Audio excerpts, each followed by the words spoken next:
Okay, here are two Daikin units at a rest stop in Minnesota. Neither of them are running right now. And these ones appear to have ECM motors. Broad Ocean, I assume. This is a 2018, I think. And this is a 4-ton.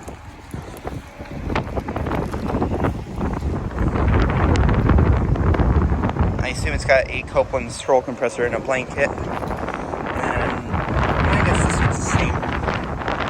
It's pretty windy today. But yeah.